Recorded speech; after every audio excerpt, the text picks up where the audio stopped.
Hello mga kalakotsara! Tara samahan kaming kumain dito sa Crossroad Sizzling Restaurant. Dito lang po sa Tagaytay City. Oh guys, kabog ang lugar nila. Super aesthetic. Ang lakas guys. Napakaganda mag-picture dito oh.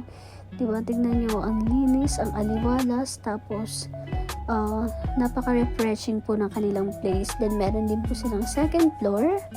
Ayan guys, tingnan nyo yung second floor nila. Gusto ko nga dyan kumain kaso ayaw po nila dahil nga medyo mahirapan po sila sa pagbaba at marami po kami.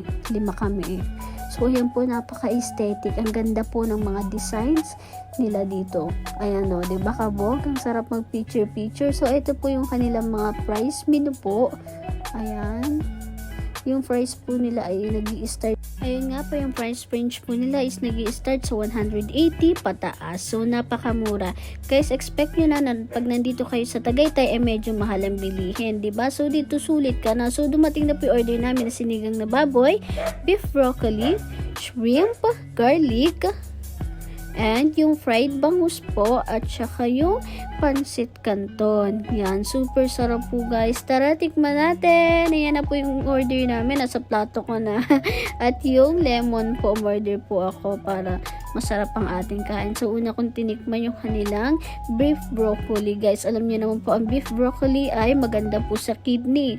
So, ayan guys, masarap po talaga ang beef broccoli pag pinartner mo siya sa kahit anong mga prito. Kaya kumuha po kami ng daing na bangus. So ayan na nga po, tinitikman ko na. Actually guys, lahat po ng luto dito sa Crossroad ay masarap lahat. Hindi ako magsisinungaling, lahat masarap po. Ayan guys, lalo na yung sinigang nila. Para sa akin, pasado lahat ng luto nila dito sa Crossroad. Bukod po sa mura at sulit na, talagang mapapakain ka na mapapakain dahil talagang worth it po siya eh. Napakamura. Diba, hindi katulad po sa ibang restaurant na kakainin mo sa Tagaytay is super mahal. Dito po budget meal, pwede na yung 180 sa sizzling plate. So tinitikman ko po yung kanilang pansit canton.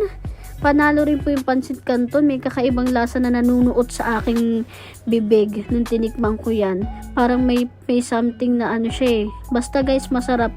Dito ko lang siya natikman sa Tagaytay. Kakaiba po yung timpla niya. At bukod dun sa timpla niya, mas pinasarap pa ng garlic shrimp. Guys, tinatarget ko yung mga shrimp dito sa Tagaytay. Yung kumain po kami sa JT's, nag-order din ako. So, pinag-compare ko. At eto nga po pala yung mga price ng in-order namin. 'Di ba? Sulit na sulit. Ang dami naming na-order pero worth it lahat. Thank you for watching. Bye-bye! Don't forget to like, follow, and share all my videos.